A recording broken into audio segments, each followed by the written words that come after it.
자, 여러분 2주차 두 번째 시간인데 잠시 액션 캠을 시키는 동안에 메일을 한번 학교 메일을 확인을 해봤습니다. 하니까 한 학생이 메일을 보내왔는데 2주차 강의가 안 올라왔습니다. 대면 강의하면 언제부터 합니까? 혹시 대면 강의 합니까? 이렇게 했던데 내가 그 답장을 보냈습니다. 지금 2주차 촬영 중이라고 답장을 보냈는데 예, 미리 못 올려서 일단 미안하다고 전합니다.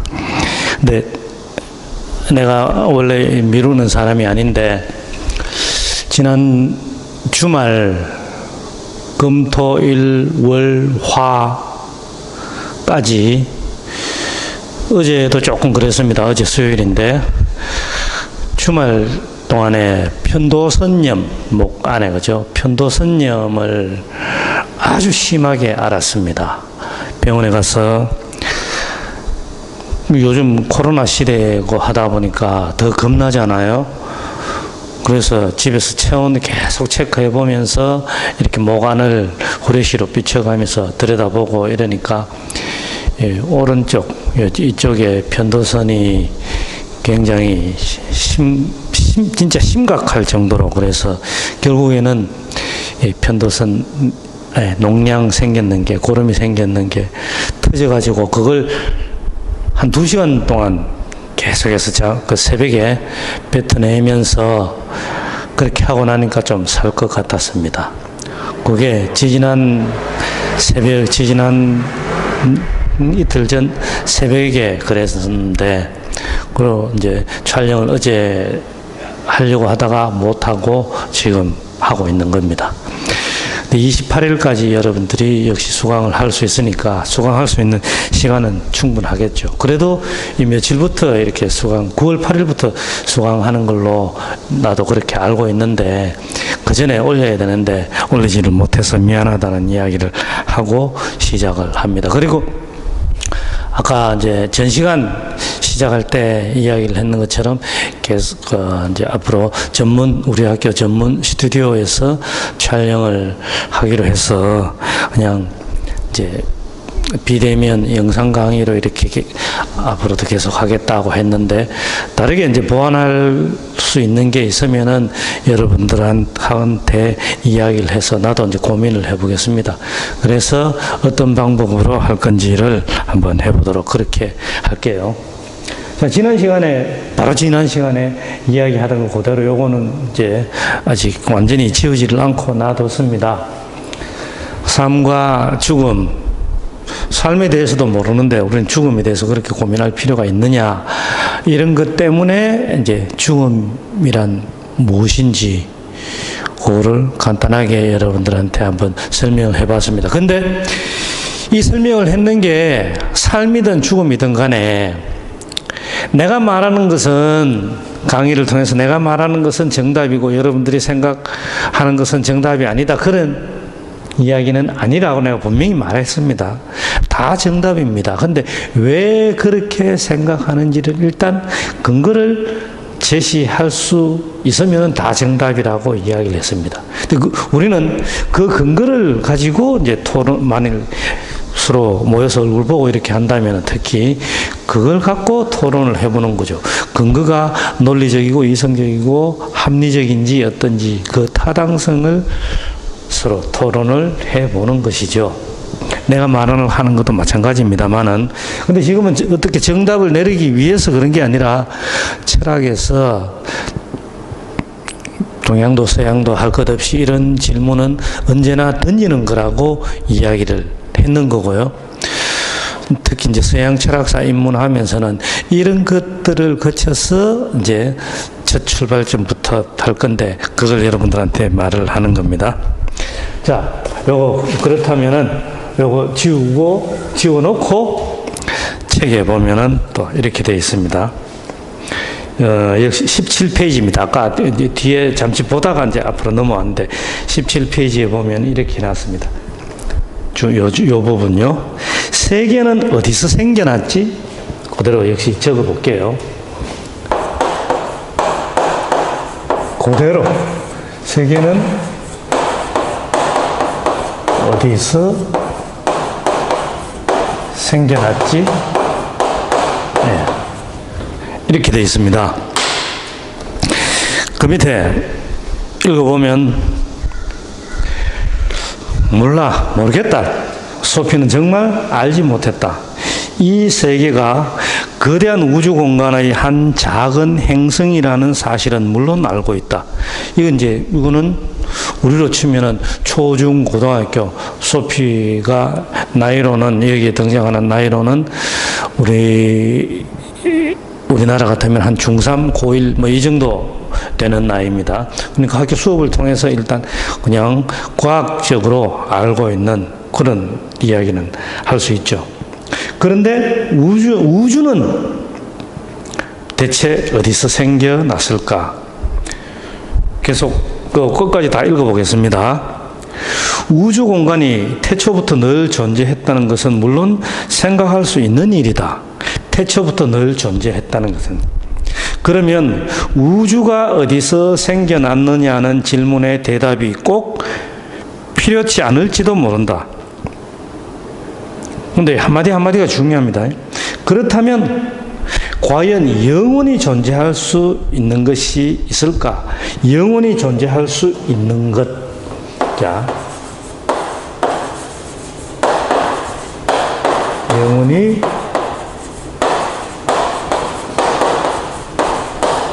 존재할 수 있는 것. 이게 있을까? 소피의 마음 속에선 그 무엇이 항의를 하듯 일렁거렸다. 그 다음 또 중요한 게 나옵니다. 존재하는 것은 무엇이나 시작이 있게 마련이다. 존재하는 것. 좀 빨간 걸로 적어볼까요?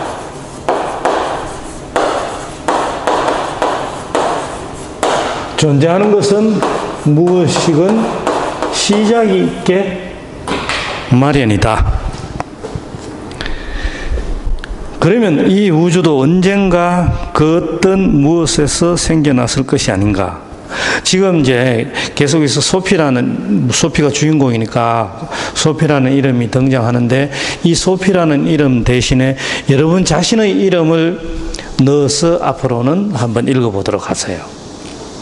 여러분 본인이 이제 여기서 소피가 생각하고 대답하고 등등 하는 것처럼 본인의 이름을 넣어서 이제 그렇게 한번 해보라는 거죠. 자, 그 뒤에 이제 18페이지로 넘어가면은 쭉 해놨는 게 이런 이야기도 있습니다. 성경 공부 시간에는 하느님이 이 세계를 창조했다고도 배웠다.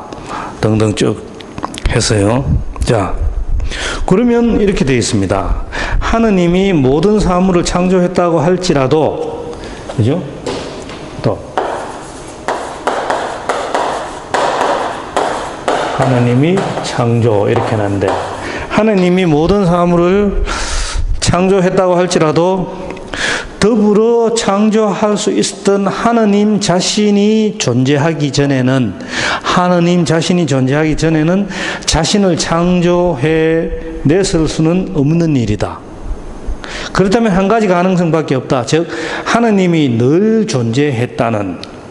그러나 이 가능성, 그러니까 한 가지 가능성밖에 없는데 하느님은 늘 존재했다는 가능성, 그걸 이야기하는 겁니다. 그러나 이 가능성 역시 온전히 마땅치는 않다. 존재하는 만물에는 시작이 있게 마련이 아닌가.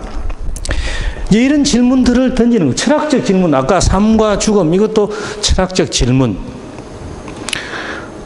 이거는 서양 철학의, 이제 우리가 과목이 서양 철학사 입문이니까 지금 서양 철학사 시중에 책이 많잖아요. 그 서양 철학사 속에 등장하는 인물들만 그런 질문을 제일 먼저 했을까? 그건 아닐 거라는 겁니다. 자, 여기서 한번 봅시다. 세계는 어디서 생겨났을까? 쭉 하면서 여러 가지 질문들을 던지면서 이 세계는 우주 속의 어느 한 지점에 있다. 행성이다. 즉 행성 위치. 그럼 우주는 또 어떻게 만들어졌을까? 끝없이 질문을 하다가 결국에는 들어가는 게 뭔가? 하나님이 창조했다. 우주를 창조했다. 근데 존재하는 모든 것은 그죠? 시작이 있게 마련이다. 존재하는 모든 것, 이걸 가지고, 존재하는 모든 것, 이걸 가지고 철학적 용어로 존재자라고 이야기를 합니다.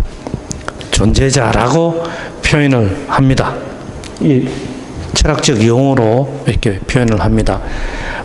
현대에서는 하이데거도 이야기를 하고, 고대로 들어 서양 철학에서, 서양 철학사 인문이니까, 고대로 들어가면은 아리스토텔레스도 이렇게 이야기를 하고, 꼭 존재자라는 말은, 이 단어는 사용하지 않을지라도 다른 식으로 여러 가지 표현을 합니다. 근데, 하나님이 창조했다. 그러면, 존재하는 모든 것은 시작이 있게 마련이기 때문에 이렇게 본다면은 하나님이 창조하고 난 다음부터 창조물, 즉 이 존재자는 하나님의 입장에서 봤을 때는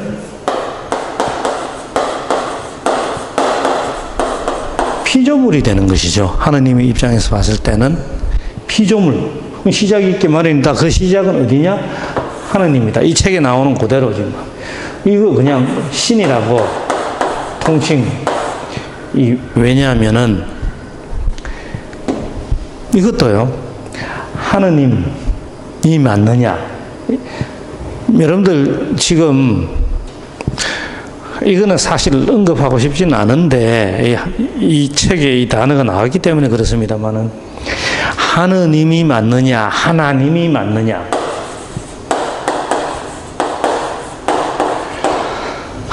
이걸 갖고도 또 이야기하자면은 시간 많이 걸립니다.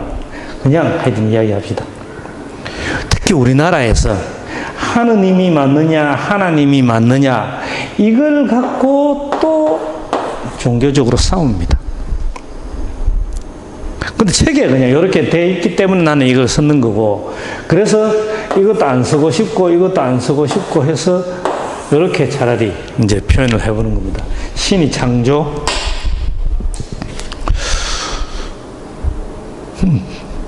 분명히 이제 논리적으로 생각하는 거죠. 여기 쭉 적어놨는 이유가 이런 것들입니다.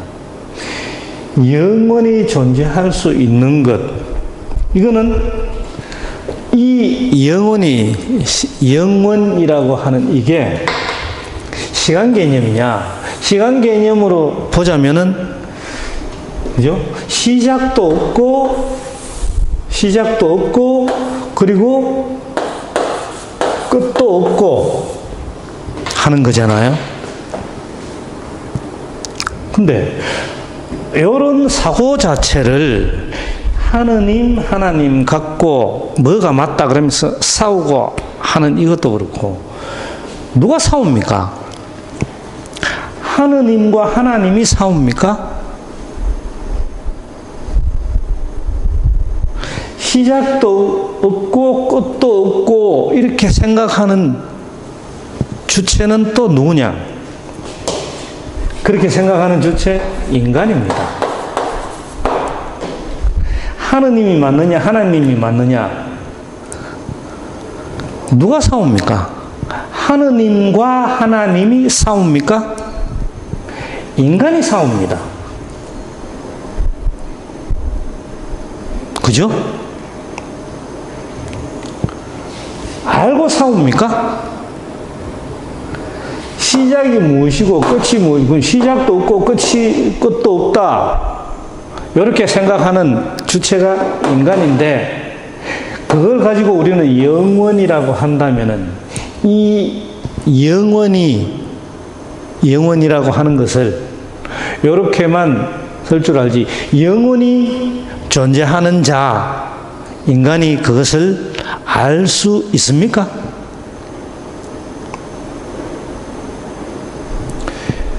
하느님과 하나님이 서로 싸우는지 안 싸우는지, 싸운다고 할지라도 어떻게 싸우는지 알 수 있습니까? 모르잖아요.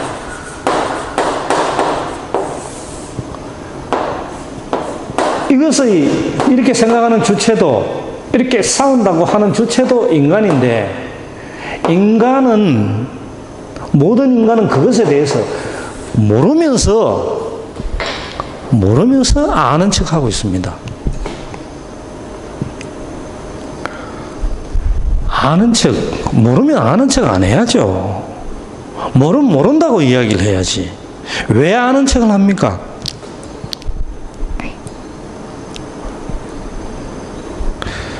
영원이라는 이게 시간적으로 시작과 끝이라고 했는데, 공간적으로 우리는 우리의 사고를 어디까지 확대시킬 수 있습니까? 확대시키다가 더 이상 확대시키지 못하는 지점이 아니죠. 사실은 그것도.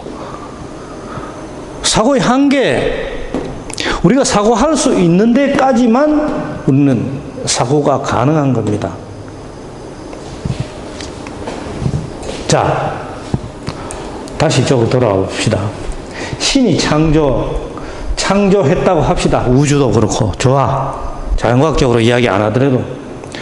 그 모든 것들은 존재하는 것이니까 존재자라고 표현하는데, 그 신의 입장에서는 피조물이라고 한다면은, 그렇다면은 존재하는 것을, 즉 존재자를 존재하도록 만들었는 주체를 철학에서는 뭐라고 하는가 하면은, 종교적으로는 어떤 종교든지 간에 상관없습니다. 종교적으로는 신이라고 할지라도 철학에서는 존재하는 것을, 즉 존재자를 존재하게끔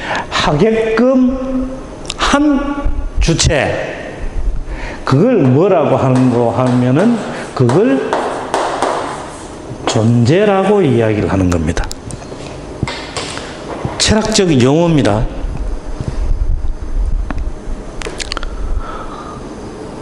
그러니까 우리는 이 피조물에 대해서, 자, 여기서 이제 넘어와 보면은 이 피조물에 대해서 철학을 제외한 여러 학문들은 연구를 합니다. 우주도 과학에서 연구하죠. 다른 이 피조물 가운데서 인간이라고 한다면 인간의 심리도, 그러면은 심리학에서 연구를 합니다. 인간 자체는 생물학적으로 연구를 하기도 하고, 인간의 흔적, 인간 행위의 흔적은 역사로서 남죠. 역사학에서 연구를 합니다. 근데 그런 존재자를, 그런 피조물, 이제 종교적인 입장 말고 철학적 용어로 그런 존재자를 존재하게끔 했는 주체는 존재자는 아니잖아요. 그러니까 그걸 존재라고 부릅니다. 그걸 비유적으로 역시 이렇게 이야기할 수 있습니다. 나, 문성화가 있다.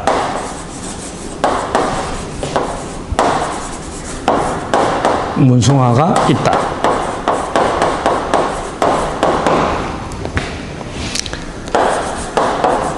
책상이 있다. 그죠? 여기 마찬가지로 책상이 있다. 분필이 있다. 등등등, 그리고 동물, 개가 있다. 다 보면은 앞에 이런 것들이 뭡니까? 이게 존재자인 거죠. 이게 피조물인 거죠. 피조물이다 하고 지금 신의 창조론을 내가 주장한다 그 이야기 아닙니다. 책에 나오는 대로 그대로 좋아 그럼 이거를 가정하고 이걸 인정하는 상태에서 한번 따져보는 겁니다. 앞에 나오는 것들은 전부 다 존재자에 해당되는 것이고 여기에 공통되는 게 뭡니까? 있다.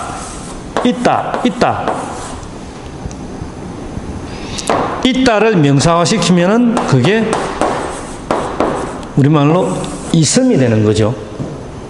이걸 한자어로 쓰면은 이게 존재라는 겁니다.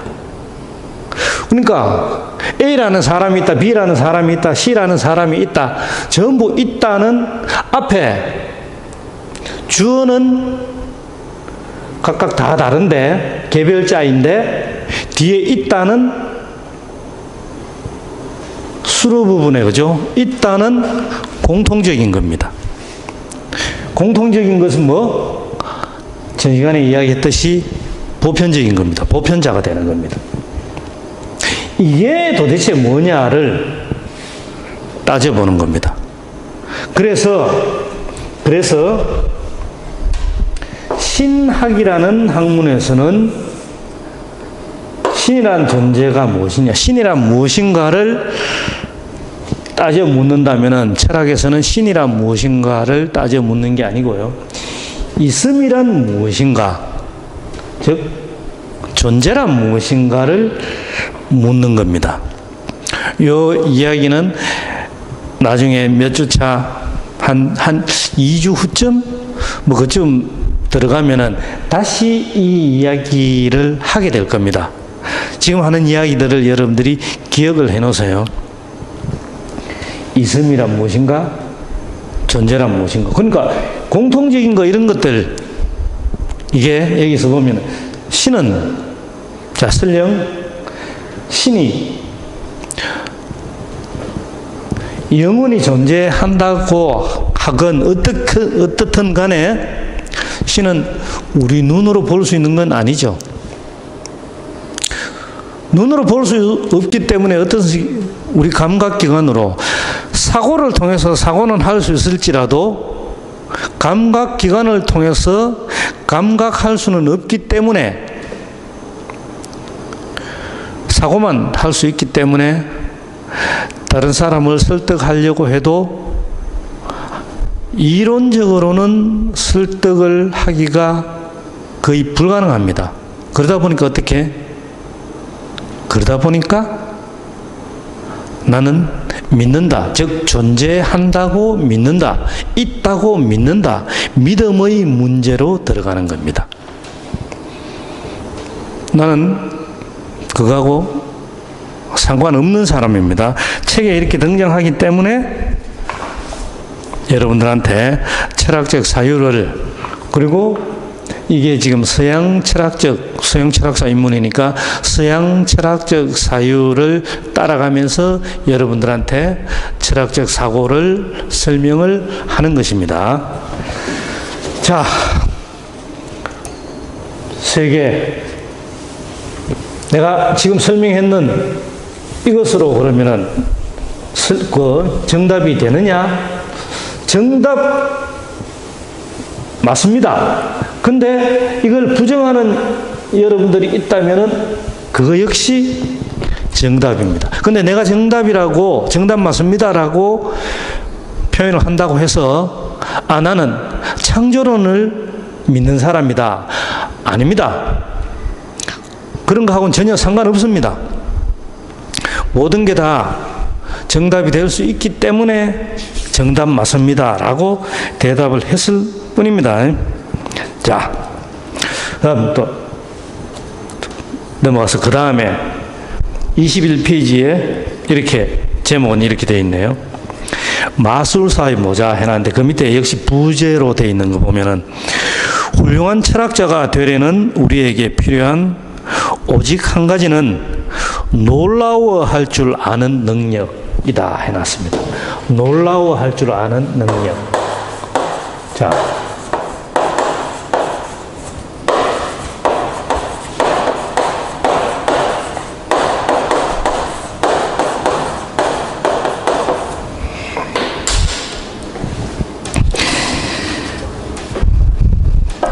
이걸 다른 말로 또 이렇게 생각을 할 수도 있습니다.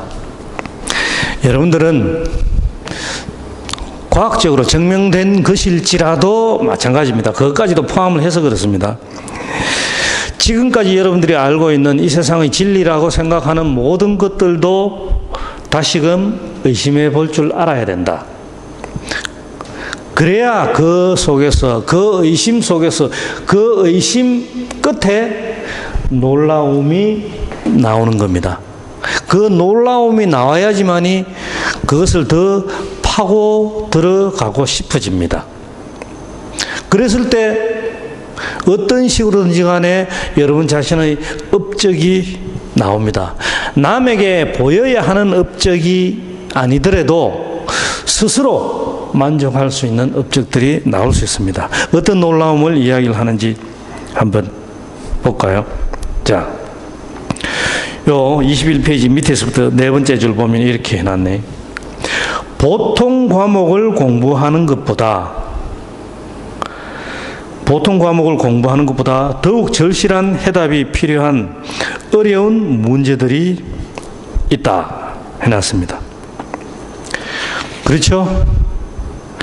어떤 것들입니까?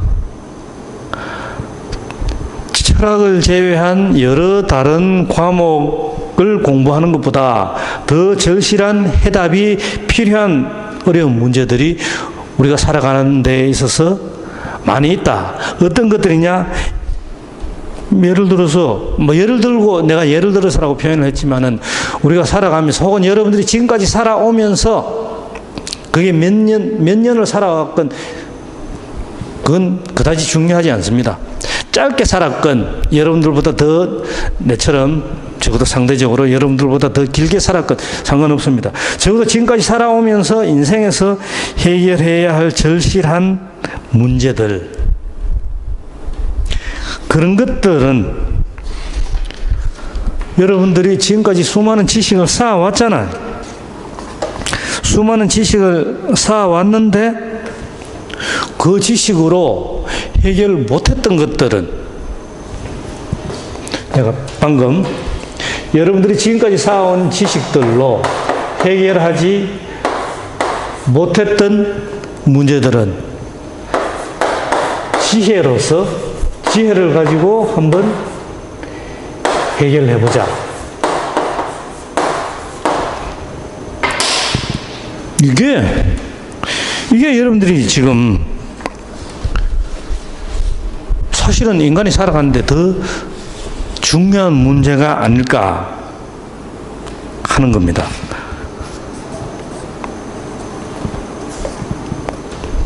그리고 23페이지에 넘어가면은, 그죠?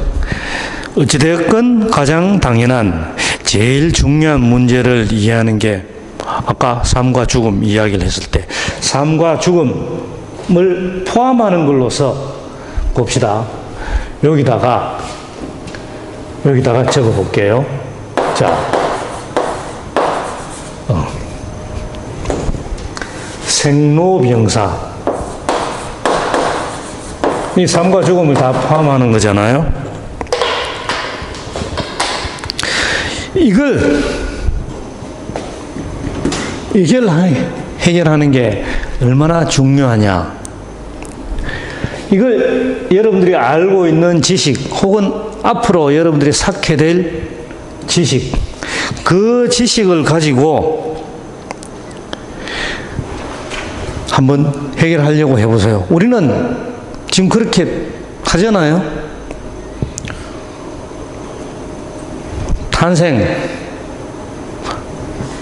탄생하기까지 어떤 과정을 거쳐서, 근데 그 과정에 맞지 않으면은 인간이라는 생명체가 탄생하지 못한다. 그럼 한 생명체가 탄생할 수 있도록 과학적인 방법을 동원해서 합니다. 탄생을 했죠. 그래서 자라나고 성장하고 늙어가고 삶의 과정이죠. 아프고 안 아프고 싶죠. 안 늙고 싶고 그런 것들도 지식을 동원해서 하려고 합니다. 죽음까지도 삶을 노병하더라도, 그죠? 태어나서부터 노병하더라도 삶을 연장하고 싶어 합니다. 안 죽고 싶고. 근데 아까 시간에는 이야기를 안 했는데, 근데 인간은 태어난 모든 것은 죽는다. 죽는다는 사실만 알지 죽음이라는 게 무엇인지는 그 누구도 모른다고 이야기를 했습니다. 전 시간에. 모르기 때문에 죽는다는 사실은 알고 있고 죽음이라는 그 자체가 무엇인지는 모르기 때문에 뭐가 생겨났을까요? 그것 때문에 종교가 생겨났습니다. 미리 땡겨서 이야기를 하자면은 인간에게 생로병만 있고, 그러니까 아무리 늙고 아프고 하더라도 태어나서 그 이후로 아무리 늙고 아프고 하더라도 만일 인간이 영원히 죽지 않는다고 한다면은, 그렇다면은 이 세상에 종교라는 것은 없었을 겁니다. 그래서 한마디로 이야기하자면 그 어떤 종교든지 간에 이게 미신이든지 무엇이든지 모든 걸 포함해서 그것까지도 종교라는 범주 안에 다 포함해서 이 세상에 종교라는 게 죽음이라는 게 없다면 종교는 없을 것이다. 그래서 그걸 한마디로 이 세상의 모든 종교는 적어도 인간의 죽음을 바탕으로 하고 있다. 인간의 죽음을 인간의 죽음을 각각의 종교가 지탱하는 수단으로 삼고 있다. 죽음이 없으면 종교가 없을 것이다. 근데 그 죽음 자체에 대해서 인간은 모르기 때문에 두려워하는 것이고, 그 두려움을 파고들어서 종교가 먹고 살고 있는 겁니다. 이 세상의 모든 종교는. 여러분들, 이야기했잖아요. 첫 주 강의할 때 불 끄면서 밝음이란 무엇인가 그 이야기할 때 운동장 한가운데 나가서 안대로 눈도 감고 안대로 눈을 가리고 걸어가는 거 예를 들어서 이야기를 했습니다. 그것도 어느 정도 걸어가다가 아직 거리가 한참 남았는데도 벌써 무서워진다. 그 앞에 내가 뭔가에 부딪히진 않을까, 말하자면 갖다 박진 않을까 싶어서 그것도 사람들이 두려워하는데, 하물며 죽음 자체가 무엇인지를 모르기 때문에 그 죽음 자체에 대해서 인간이 얼마나 두려워할까요? 그 두려움을 이 세상의 모든 종교는 파고드는 겁니다. 그래서 죽음을 먹고 산다. 죽음 때문에 먹고 산다. 그럼 죽지 않는다면 이 세상에서 종교는 없을 것이다. 그럼 어때요? 그 죽음을 이미 초월하고 초탈한 사람에게는 그 어떤 종교도 소용이 없는 게 되는 거죠. 그런 사람이 도통 있는 사람입니다. 그런 사람이 깨달은 사람입니다. 깨달은 사람은 다른 사람이 아니라, 다른 지금 더 이야기할 필요는 없고요. 이런 게 이제 철학 강좌로 넘어가는 게 되는 거다. 이제 24페이지 들어가면은 소제목으로 이래 되어 있습니다. 철학이란 무엇인가? 그리고 3분의 2쯤 내려가면 이래 되어 있습니다. 모든 사람이 마땅히 관심을 가질 무엇이 존재하는 걸까? 존재하죠. 이런 것처럼 초탈하는 것도 그렇죠. 죽음을 초탈한 사람은 죽음 자체를 알아서 초탈하는 게 아니고, 아까 전 시간에 이야기를 했는 것처럼 죽음의 그 순간까지 아직까지 죽지 않았기 때문에 죽음에 대해서 두려워할 필요가 없다. 죽는 그 순간, 벌써 그 순간이라고 지금 말로는 이렇게 표현을 하는데 실제로 이제 상상만 해볼 수 있는 거죠. 우리 사고를 통해서 죽는 그 순간 두려움을 가지려고 하는 그 찰나에 이미 사후 세계가 있는지 어떤지 난 모릅니다. 있는지 어떤지 난 모릅니다. 사후 세계가 있다고 한다면 그렇게 넘어가 버리니까 이제 이미 그 세계에 살고 있는 거니까 또 두려워할 필요 없다. 두려움을 없애니까 초탈한다. 그 이야기죠.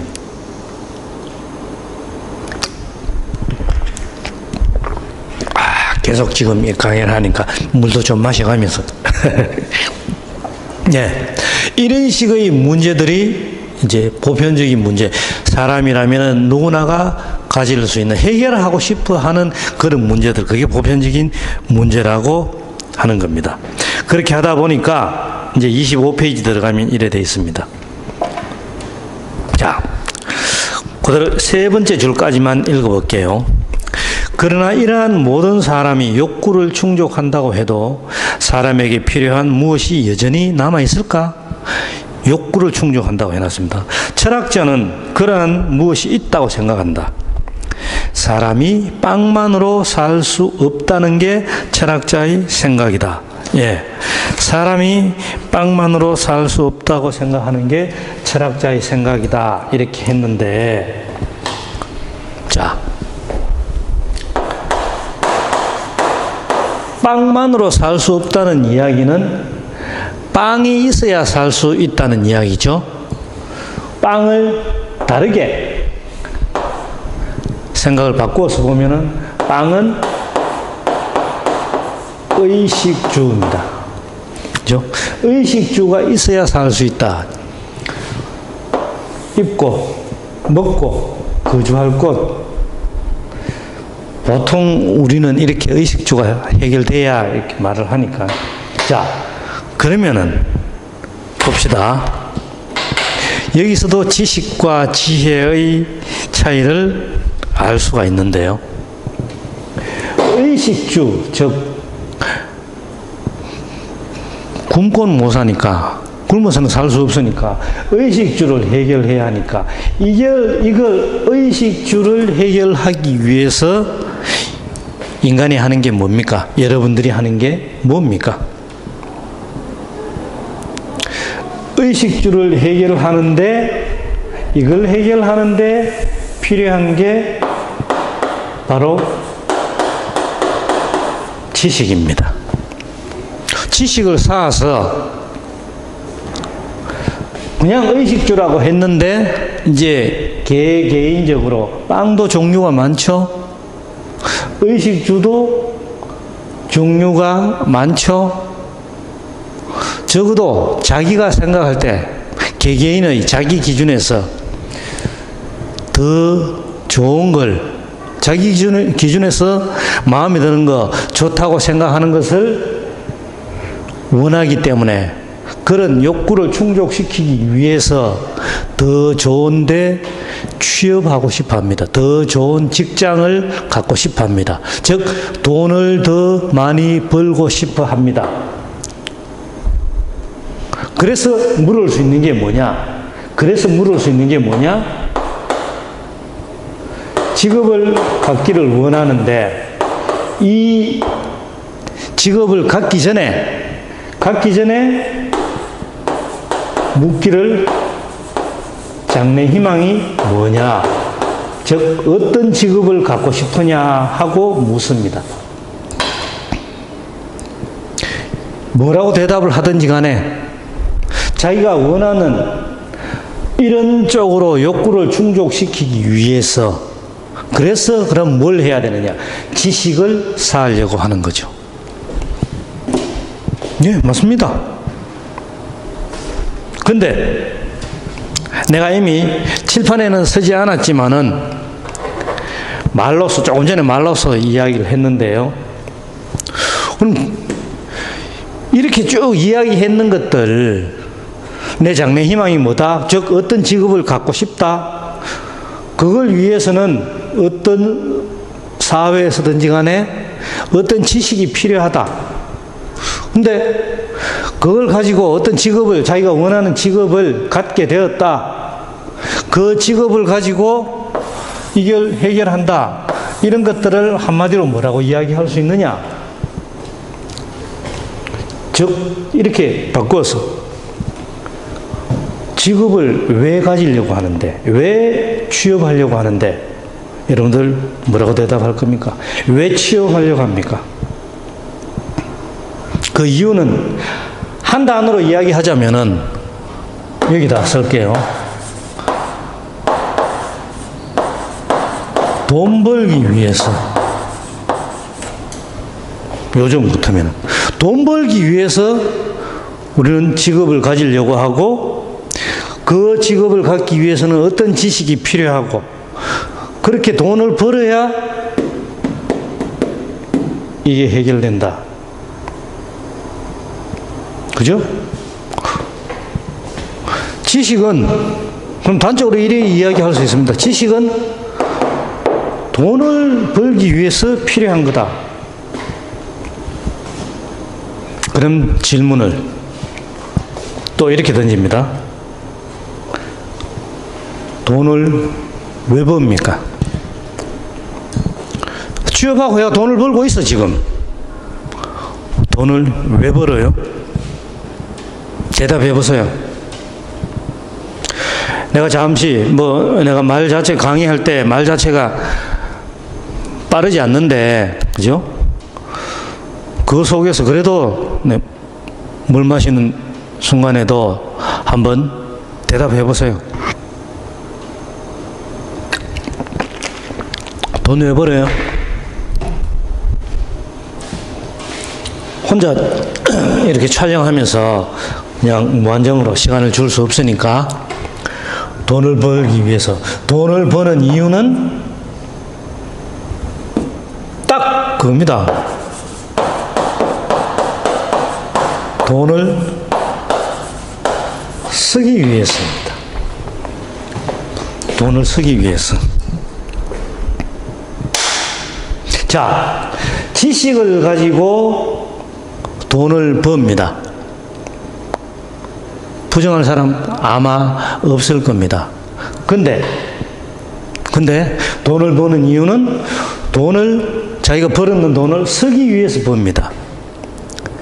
이렇게 돈을 쓰는데, 여기서 말한 돈을 벌기 위해서 동원한 지식들, 이와 같은 지식이 얼마나 사용이 될까? 소용이 될까? 여러분들이 지금까지 돈 썼는 거 한번 생각해 보세요. 한 달 내내 일해가지고, 여러분들 아르바이트 하는 거 한번 생각해 보면은, 한 달 아르바이트 해서 100만 원을 버는 게 일상적으로 학생들이 학교의 근로 같은 것도 생각을 해보고 하면 한 달 100만 원을 벌기 위해서 얼마나 많은 시간을 투자해야 됩니까? 근데 그렇게 벌었는 100만 원을 쓰는데, 자, 100만 원 버는데 10시간, 지금 최저임금, 그냥 어차피 비유적으로 지금 생각을 하는 거니까 100만 원 버는데 10시간 걸렸다고 합시다. 그냥 생각하기 좋도록. 근데 단 몇 초 만에 100만 원을 쓸 수 있죠. 그렇게 쓰는 게, 그렇게 쓸 때 지식이 필요한 거냐? 그러면은 여러분들이 단 몇 초 만에 100만 원을 썼다고 10시간 들어서 100만 원을 벌었는데 단 몇 초 만에 100만 원을 썼다고 한다면 어디에 어떻게 썼는지 모르겠지만은 돈을 잘 쓸까요? 네. 난 지금 어차피 비유적으로 이야기를 하는 거니까, 100만 원을 써야 되겠다 생각하고서부터 막 여러 가지 생각을 할 텐데, 근데 그걸 여러 가지 별 생각 없이 그냥 확 써버렸다.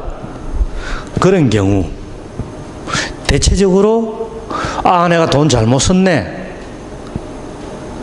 완전히 헛된 곳에 돈을 썼네. 어떻게 보면 또 완전히 돈을 낭비해버렸네. 물론, 뭔가를 샀다고 할 경우, 그 구매 인터넷으로 구매 취소하고, 지금 어차피 비유적으로 이야기를 하는 거니까 그런 생각은 지금 할 필요 없죠. 그거 말고, 완전히 헛된 데 썼고 낭비했다. 그런 경우, 어떻게 표현할 수 있습니까? 굉장히 지혜롭지 못했다. 완전히 어리석었다. 지혜롭지 못한 거죠. 결국 뭔 소리냐? 돈을 쓰기 위해서 필요한 것은 이 지식이 아니라 지혜가 필요한 것이다. 즉, 지혜롭게 쓰라. 그 이야기입니다. 그러면 지금 여기 요걸 갖고 할 수 있습니다. 장래희망은 이렇게 연결이 될 수 있다고 한다면은, 돈을 벌기 위해서라고 한다면은, 돈 쓰기 위해서는 어디다가 어떻게 써야 되는데, 여러분 개개인의 꿈을 이루기 위해, 여러분 개개인의 꿈을 이루기 위해 돈을 쓰라. 이렇게 보면 어떻게, 그때는 꼭 지식이 아니라 지혜라는 단어가 훨씬 더 잘 어울린다고 여러분들이 생각할 수 있을 겁니다.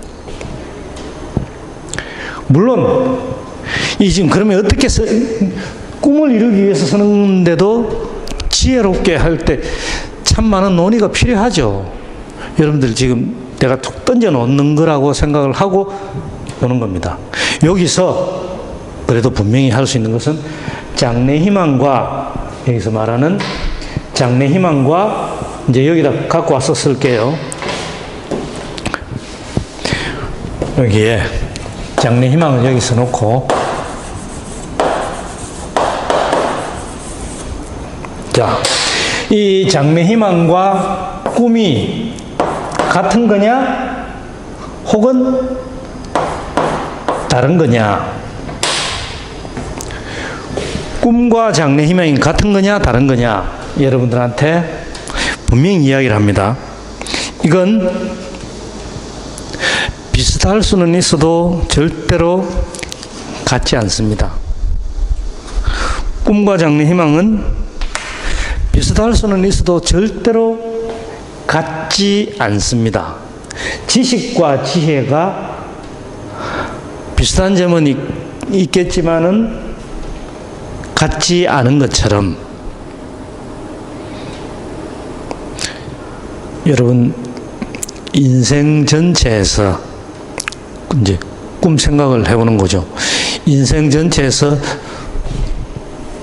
여러분들의 인생 전체에서, 아니 여러분들 지금 어차피 강의니까 여러분들의 인생 전체에서라고 이야기를 하지만은, 자신의 삶 전체에서 누구든지 간에 버킷리스트를 한번 생각을 해보는 거죠. 버킷리스트, 우선순위에 올라가는 것들은 진짜 살아가면서 언제든지, 언제고 꼭 해보고 싶다, 이루고 싶다. 그건 장래희망이 아니죠. 이루고 싶다. 근데 아직 이루지 못했을지라도 그걸 상상만 해도 이루었는 자신의 모습을, 혹은 그 버킷리스트를 이루고 있는 과정에 있는, 이루는 과정에 있는 자기 자신의 모습을 상상만 해도 기분이 좋아지는 거. 엔돌핀이 솟고, 그죠? 기분이 업되고 날아갈 것 같고 저절로 미소가 지어지고, 그게 꿈이죠. 그게 꿈입니다. 그 꿈을 위해서 돈을 쓰라는 이야기입니다. 벌었는 돈을. 근데 장래희망은 이게 꿈이라고 한다면 굉장히 현실적인 거죠. 비슷한 점은 있다고 이야기를 분명히 했습니다. 그러니까 이 돈을 장래희망을 통해서 직업을 구해가지고 그죠?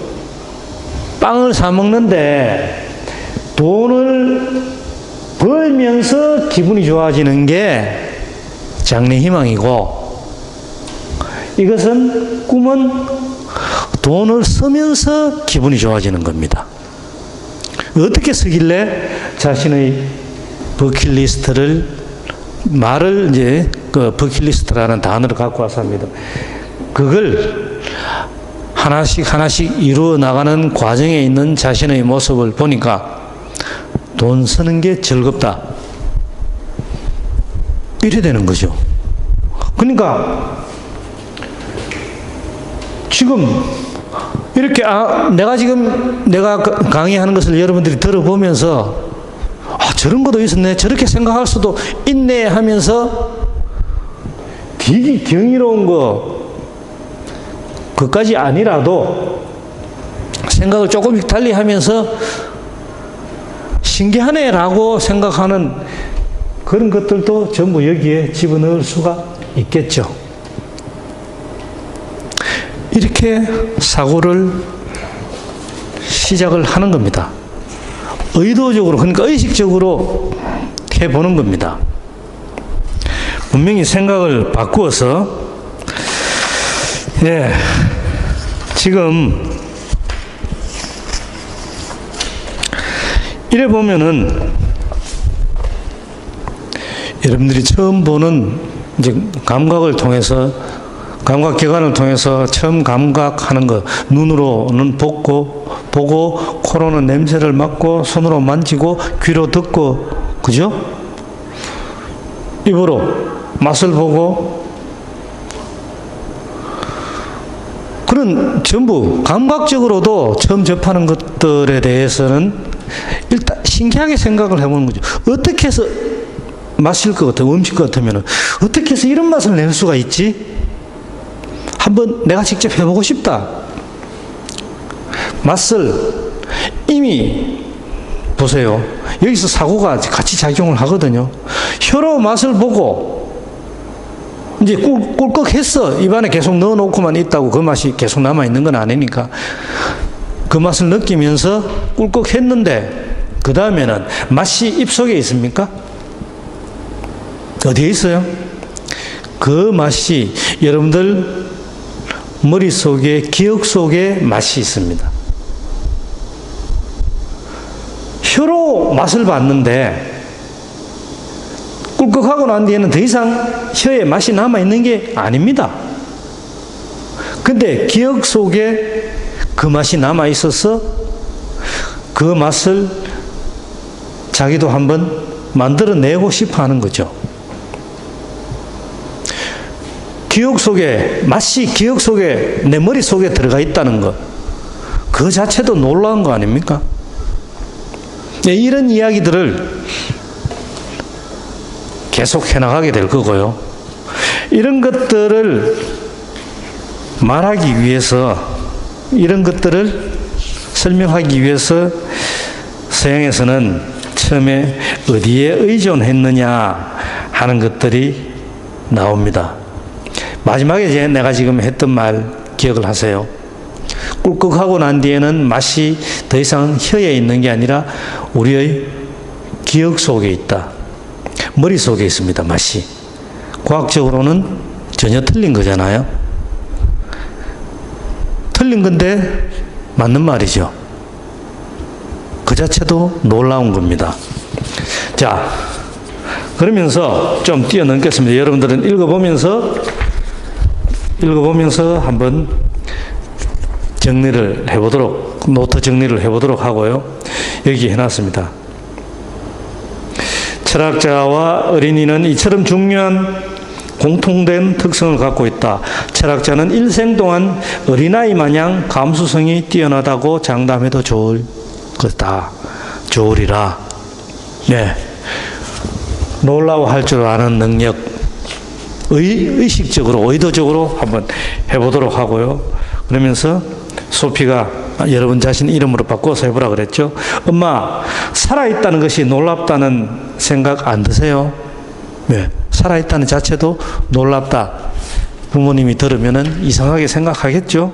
하여튼, 이렇게 해서, 그 다음에는 여러분들이 3주차부터는 여기서부터 시작하겠습니다. 신화. 37페이지에 있는 거, 신화. 예. 그리고 3주차부터는 이제 촬영 장소를 옮겨서 스튜디오로 옮겨서 촬영을 하도록 하겠습니다. 오늘은 2주차는 여기서 마치도록 하겠습니다.